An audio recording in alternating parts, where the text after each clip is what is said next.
Yo, champs in the making, Starmeistr here. Welcome to my first ever gaming video. Today I present you my attempt on a hardcore Nuzlocke on Pokemon Platinum using only flying types. In a Sinnoh playthrough, flying types have their fair share of advantages and disadvantages. In the Platinum Pokédex, there exists 18 different species of flying types. Honchkrow is a Diamond version exclusive, so we obviously can catch it. And since Gyarados is OP in Nuzlockes, he's gonna have to sit on the bench. Then Yanmega and Tropius are both found only in Great Marsh, so I can only encounter one or the other, since I don't consider the different areas as separate locations. So that leaves us with 15 maximum encounters. So for the rules of this Nuzlocke, I can only catch the first flying type that I encounter in each specific area.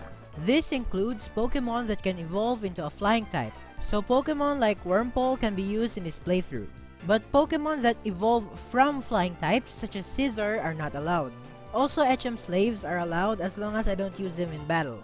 When a Pokemon faints, it is considered dead and must be permanently boxed. The Nuzlocke should be played on set mode. Bag items are not permitted during battles, but held items are allowed. No overleveling past the highest leveled Pokemon of the gym leader or Elite Four member, but overleveling during the battle is allowed. And of course, I should nickname every member of the team. So sit back, relax, and enjoy, and if you do, consider giving this video a thumbs up. It helps out a lot.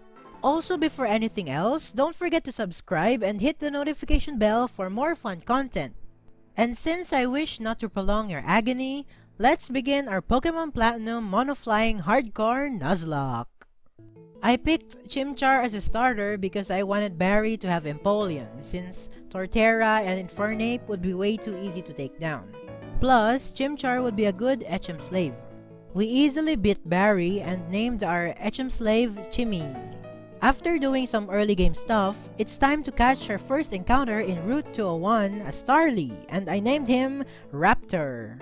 I did some grinding and then we head straight to Route 204 north of Jubilife City to catch our next encounter, a Wurmple.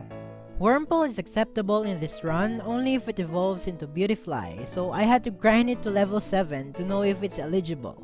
And it's a Cascoon. Since that specific Wurmple does not evolve into a flying type, I'm allowed to reroll until I get one that evolves into Beautifly. Luckily for us, the second Wurmple was destined to be a Beautifly. Her name is Hope, by the way. I mostly grinded Hope against Badoo to get as much special attack EVs as possible. And it finally evolved into Beautifly. So we're ready to take on our next battle against Barry. Nothing special happened here. Since we're kinda high leveled, Raptor easily won the Starly contest and a few absorbs from Hope took down his Piplup.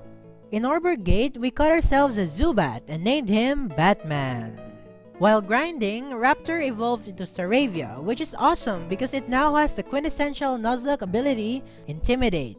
Upon reaching the level cap, it's time to take on Roark. This gym should normally be difficult for a monoflying team, but we have a secret weapon. Roark leads with Geodude and I lead with Hope, and a single Absorb drenched every single cell of its being. Next came Onyx, and Absorb wasn't enough to finish it.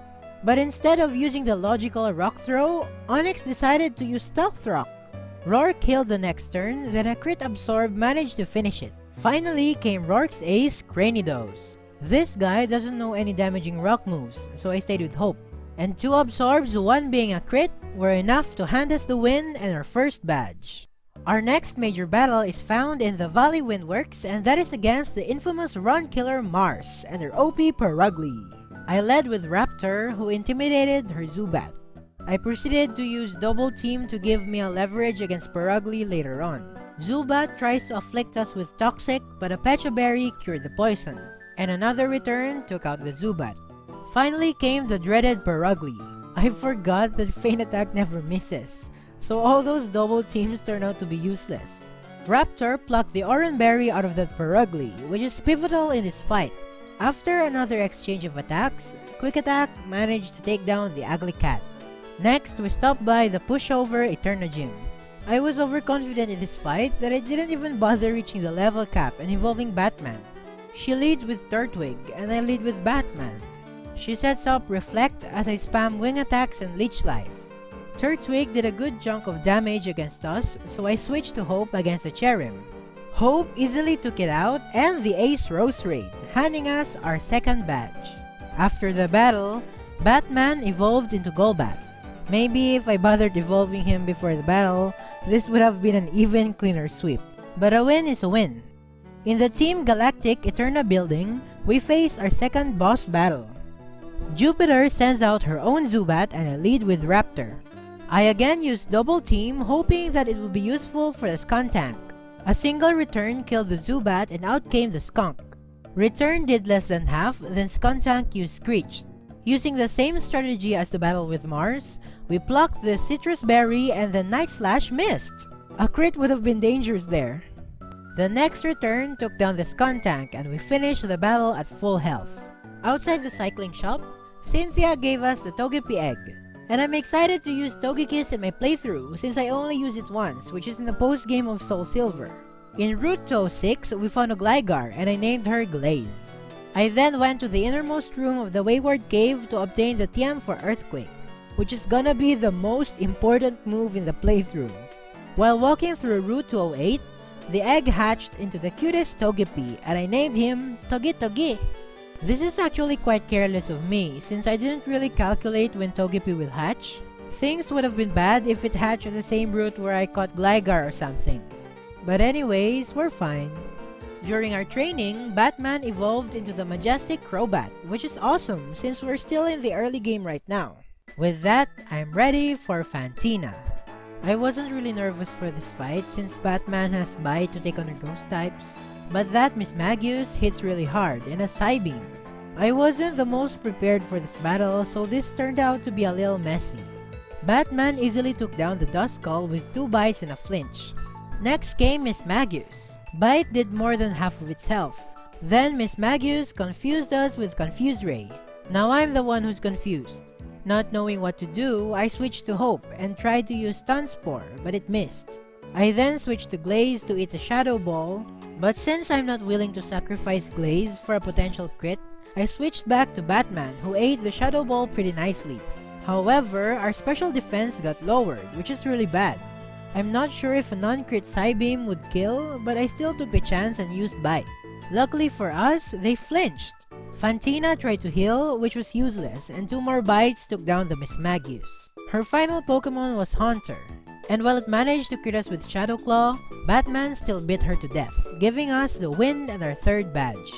And while grinding before our next battle, Togi evolved to Togetic. Barry stumbled upon us in the gate east of Hearthome. Surprisingly, he's no pushover this time. I led with Batman and he led with Staravia who intimidated us. We managed to bring it down to a quarter health, but he used Double Team. Our next wing attack missed, then this guy decided to use Endeavor. Predicting that he's gonna use Quick Attack the next turn, I switched in my own Staravia. They didn't use Quick Attack though. Return missed, so obviously they used Endeavor again.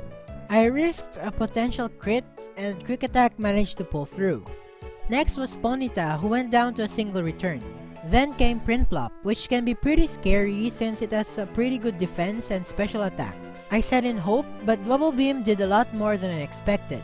We attacked with a super effective Mega Drain which did about the same damage as the Bubble Beam. We did a few more exchange of Bubble Beam and Mega Drain until we finally took out the Prinplup. Last came Roselia, which stood 0 chance against us. In Route 210, just north of Solaceon Town, we caught our next encounter in Scyther and named him Scizor. And this is one of my major mistakes in this playthrough. Aside from this route, Scyther can also be found in Route 215, which is west of Veilstone City. However, Swablu can only be found in this exact same route where I caught my Scyther, which means no Dragon Dancing Altaria for us. Before challenging Maylene, I decided to head south of Veilstone to pick up a Razorfang. But since I didn't want to wait until nighttime to evolve Glaze, I challenged Maylene right away. I didn't really have a legit strategy for this battle since I know my Flying Mons are gonna sweep her team. Scizor used Wing Attack to OHKO her Meditite. Then came Machoke. Wing Attack wasn't enough to OHKO and they used Rock Tomb, but it missed! Such carelessness! And then another Wing Attack was enough to take it down. She finally sends out her Lucario. I didn't really know what to do here. I probably should have just evolved my Glaze and take it out with Earthquake. I don't remember my thought process during this battle, but I switched to Raptor to check out the damage output of his Metal Claw. Then, predicting a Drain Punch, I switched to Batman. Lucario can't really damage us now, so Batman took it out with a bunch of wing attacks, handing us the win and our 4th badge. On our way down to Pastoria City, Raptor evolved into Staraptor and learned the OP move Close Combat, which is gonna be our secret weapon against Candice's Ice types. Or is it? In Route 213, east of Pastoria, we caught another one of our most important Pokemon in this playthrough, a Wingull who I named Gachat. Outside Pastoria Gym, Barry surprised us with a battle. First came is Staravia, which would have been Staraptor by now. I don't know why he didn't evolve it. My Raptor just killed it with a couple of returns. The same thing happens for Esponita. Next came Prinplup. Return did about half health, while Bubble Beam brought us to less than half. I didn't want to risk a range that might end up not killing the Prinplup, so I switched to the good old Hope. And his Bubble Beam crit! I didn't know what to do here, so I tried switching to Toge because of his high special defense. We managed to eat 2 Bubble Beams pretty nicely, and then attack with Yawn. I switched to Scizor, who tanked the last Bubble Beam before lulling it to sleep. We took out the Prinplup with 2 wing attacks, and last came Roselia. And once again, it just died. It's finally nighttime, so before the Crusher Wake fight, I decided to evolve Glaze into Gliscor. Gachat the Wingull also evolved while grinding, but I forgot to press the record button. And now it's time to take on the Torrential Crusher Wake. I sent out my newly evolved Gachat, and he starts with Gyarados, whose Intimidate was irrelevant.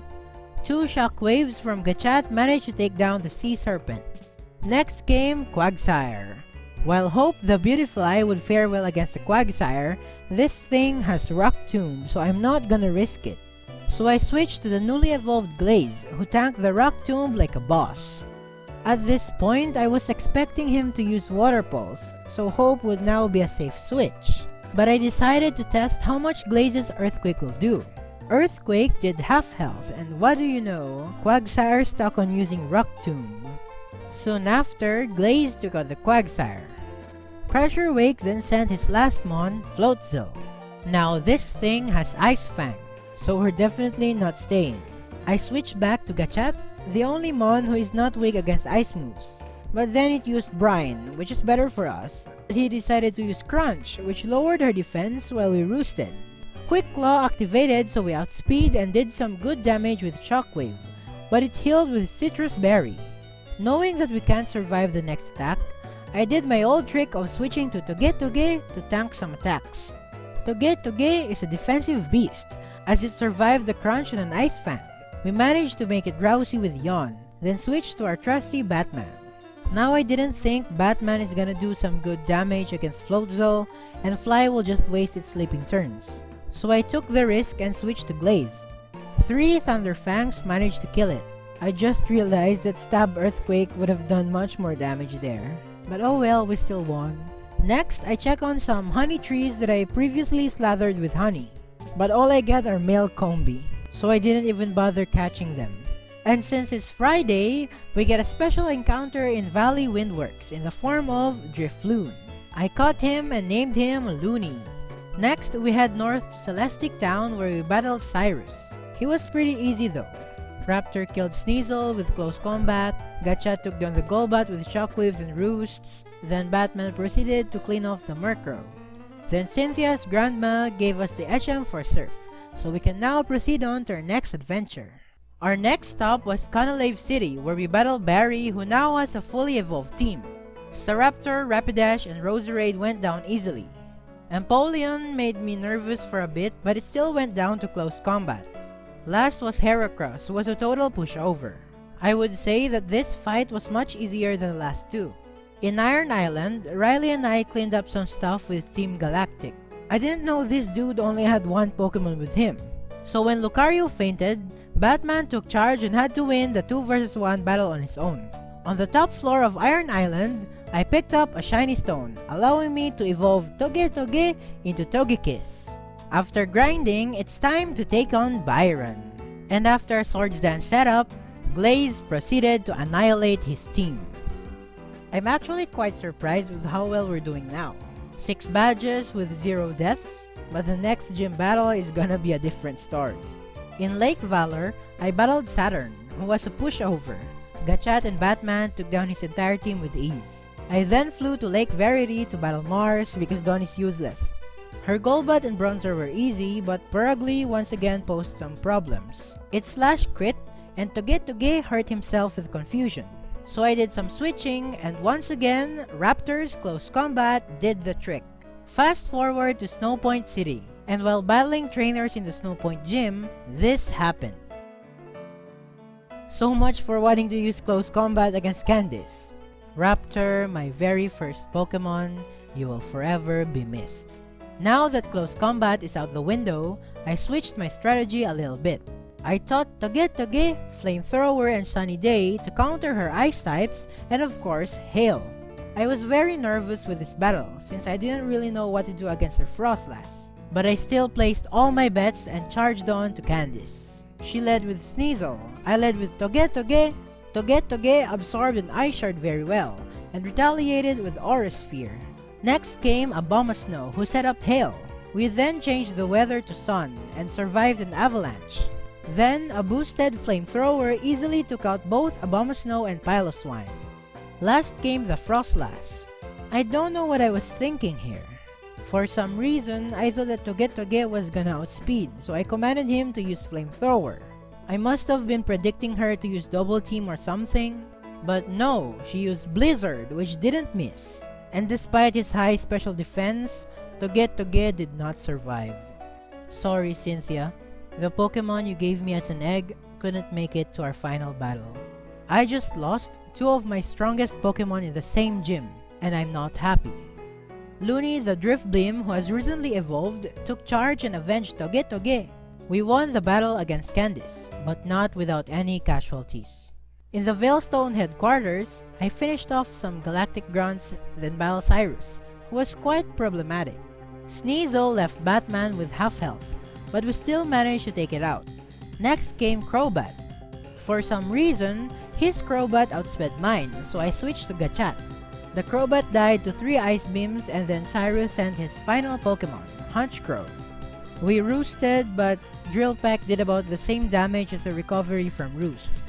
Ice Beam did more than half of its health, but Citrus Berry healed it, meaning that we can KO the Honchkrow in the next turn. Drill Peck brought us to red health, so I switched to Glaze. Then a couple of Thunder Fangs finished it off. The last battle was against Saturn, who was again a total pushover. Upon losing the battle, he was like, "Okay, you may now release the Lake Guardians." Like, why would you tell me that? At Spear Pillar, the double battle against Jupiter and Mars was much easier than their individual battles. So I dove straight into the Distortion World. In the Distortion World, we are faced with our toughest battle as of this point. Cyrus is packed with speedy, hard-hitting mons, so he really made me think about my strategy before going in this battle. He led with Houndoom as I sent Glaze. Since his mons are mostly weak to rock moves, I set up a Stealth Rock. Cyrus tried to burn us, but a Rossberry healed the burn. Then, a single Earthquake killed the Houndoom. Next came Weevil, which is the scariest mon he has. Expecting an Ice Punch, I switched to my tanky Looney, who did not take that Ice Punch as good as I'd liked him to. Only if someone with, close combat or Aura Sphere was here, Now that we're at red health, Weevil could just use any moves that could KO us. So I risked switching to Batman, who managed to tank the Night Slash. Next we used Fly, and Ice Punch brought us to red health. And another Fly finally took down the Weevil. Next came the Honchkrow, so I switched to Gachat, who resisted the Heat Wave. And a few Ice Beams killed the Dark Bird. Cyrus then sent out his Gyarados. We used Shockwave, which they obviously survived. Ice Fang did nothing, so we used another Shockwave and the Gyarados was down. Finally, Cyrus sent out his fastest Pokemon, Crobat. I switched to Glaze, who can tank its attacks pretty nicely. And a couple of Thunder Fangs took down the Crobat, handing us the win, and Team Galactic is gone for good. Finally came the Giratina Battle, and obviously I'm not gonna waste my brain cells thinking of how to catch this one. I'm not even gonna use it anyway. On the route north of Sunyshore City, we surf ourselves a Mantike. I tried to take it down to 1 HP with False Swipe, then it used Takedown. On second thought, I should have just saved the Master Ball on this one. After some grinding, we immediately battled our final gym leader, Volkner. On paper, we should be worried about this battle since our flying team is weak against his electric team. But of course, I have Glaze, so I'm more than confident with this. He led with Jolteon, which cannot touch us. I set up Swords Dance, then he uses Iron Tail, which lowered our defense. His second Iron Tail missed, so I set up another Swords Dance. He hit us again with Iron Tail, lowering our defense to -2, then we finished him off with Earthquake. After this, Glaze proceeded to OHKO Earthquake every single one of Volkner's Pokemon. The gym that should have posed the most problems turned out to be the biggest pushover. And with that, it's now time to take on the biggest battle of our Nuzlocke, the Pokemon League. But before that, we should first grind our team to reach a level cap of 59. While grinding, I stumbled across a shiny Chatot. I catch it of course, but I'm not allowed to use it. And it's not like it'll be of some use in the league. The funny thing is that I actually forgot to catch a Chatot. I spent a lot of time grinding in routes where Chatot reside, but I just ignored them, unintentionally. I also didn't bother catching a Hoot Hoot since it'd be no use for us, I think. I also tried catching Yanma in Great Marsh, but it fled. So before entering the league, I engaged my final fight against Barry. After just 2 Swords Dance, Glaze swept through Barry's entire team. Definitely the easiest Barry battle of all. After my final grinding, this is the team that I use in the Pokemon League. Glaze the Gliscor, with a naughty nature and a move pool of Earthquake, U-Turn, Fire Fang, and Swords Dance. Batman the Crobat, with a modest nature and a move pool of Fly, Sludge Bomb, Dark Pulse, and Natural Gift. Hope the Beautifly, with a bold nature and a move pool of Giga Drain, Bug Buzz, Shadow Ball, and Stun Spore. Scizor the Scyther, with a timid nature and a move pool of X-Scissor, Brick Break, U-Turn, and Swords Dance. Gachat the Pelipper, with a calm nature and a move pool of Surf, Ice Beam, Shockwave, and Roost. And finally, Looney the Drifblim, with a brave nature and a move pool of Shadow Ball, Psychic, Thunderbolt, and Toxic. And with that, we enter the doors of the Pokemon League. The ultimate test that will make or break our Pokemon Platinum Mono-Flying Hardcore Nuzlocke. First was Aaron with his bug types. We managed to set up 2 Swords Dance while Yanmega wasted its time using Double Team. Our Fire Fang hit anyway, so all those Double Team didn't serve any purpose for him. Afterwards, Glaze just OHKO'd every single Pokemon in Aaron's arsenal. Second was Bertha with her ground types. Hope does quick work of the Whiscash with Giga Drain. Then came Golem. This thing has Thunder Punch and Fire Punch, so the best switch-in would be Glaze, but then it decided to use Sandstorm. Now I know that Golem is never gonna use Thunder Punch, so I safely switched to Gachat. And from that point, Surf and Ice Beam just OHKO'd everything Bertha has put up against us. Third was Flint with his fire types. I made Glaze hold a Soft Sand before the fight, and I did the Calcs. A Soft Sand boosted Earthquake will OHKO all of Flint's Pokemon. So I tried it out, and the Calcs were right. Flint, you and your BFF there in Sunyshore might wanna need a bit more training. Fourth was Lucian with his Psychic types. I'm actually pretty nervous about this fight. His Alakazam in particular outspeeds most of my mons, and it can hit hard with its stab special attacks. Lucian led with Mr. Mime, and I lead with my good girl, Glaze. While he wasted his time setting up screens, I managed to reach +4 attack with Swords Dance. Earthquake killed Mimey, and next came Espeon. I also did the Calcs in this one, and Glaze will barely outspeed Espeon, so a single Earthquake took it down. Next came the tanky Bronzong. A couple of Fire Fangs was enough to take it down. He then sent out his scary Alakazam. I wasn't confident that Glaze can survive a Psychic, so I switched to Scizor, who I know can survive a Psychic and outspeed the Alakazam. Then, X-Scissor OHKO'd the Frail Magician. Last was the Gallade. I U-turned back to Glaze, who I know can survive anything Gallade can give. Then, an Earthquake clinched us the win. I'm very happy that our team is still intact before facing Cynthia, because we're definitely gonna need all the help we could get for our final battle. After doing some extensive strategic planning and abusing the Pokemon Showdown damage calculator, I decided that I'm ready to face the most difficult champion of all time, the Sinnoh Queen herself, Cynthia. She led with her infamous No Weakness, Spiritomb, and I led with Glaze. I set up a Swords Dance and she hit me with Shadow Ball, and then a soft sand boosted Earthquake OHKO'd the Spiritomb.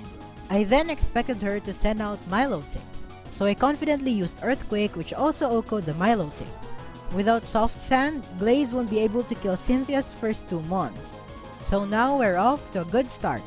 Third game, her tanky Togekiss.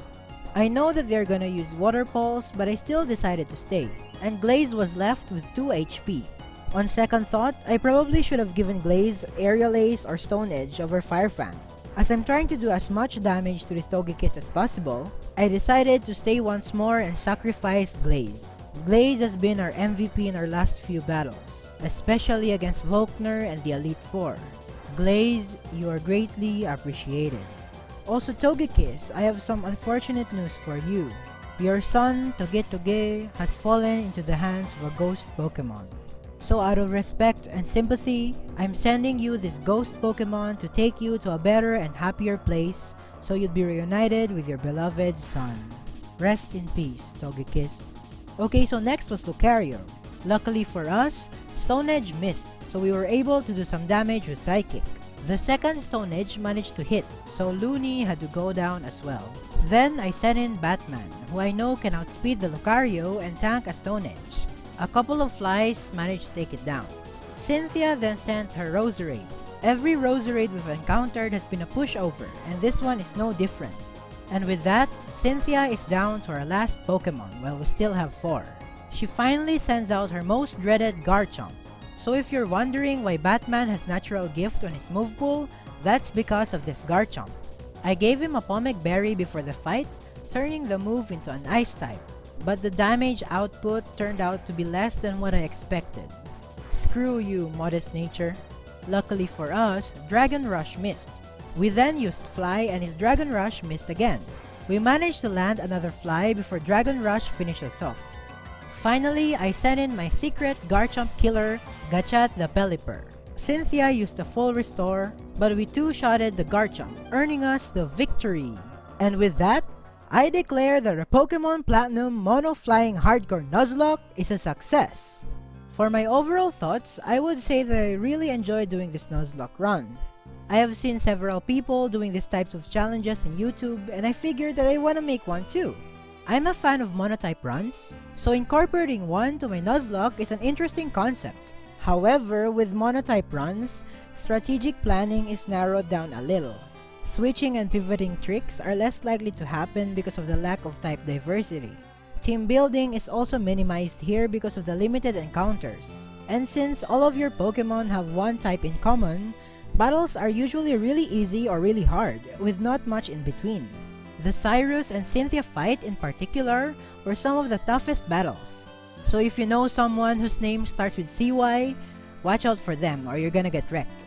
But overall, this Nuzlocke has been awesome, and I got to use a lot of Pokemon for the first time, like Staraptor and Drifblim. Yes, I never used Staraptor. Also, Pokemon like Beautifly may look weak on the outside but can really excel if placed on the correct niche. Crobat is amazing, especially in the early game, since it evolves early and quad resists a lot of moves. Gliscor is phenomenal, especially in the late game. Pelipper is vastly underrated, and I wish I got to use Togekiss a bit more though. Overall, every single one of my Pokemon did shine in their respective roles, and I salute them all for putting up a good show and a job well done.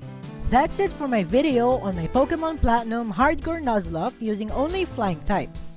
Comment down below which Nuzlocke run you'd want me to do next. If you enjoyed this video, click on the like button, and don't forget to subscribe and hit the notification bell to be updated for more fun content. With everything said and done, I hope you all have fun hammering away Pokemon champions and become the most powerful trainer in the world. Thanks for watching, and gotta catch ya later.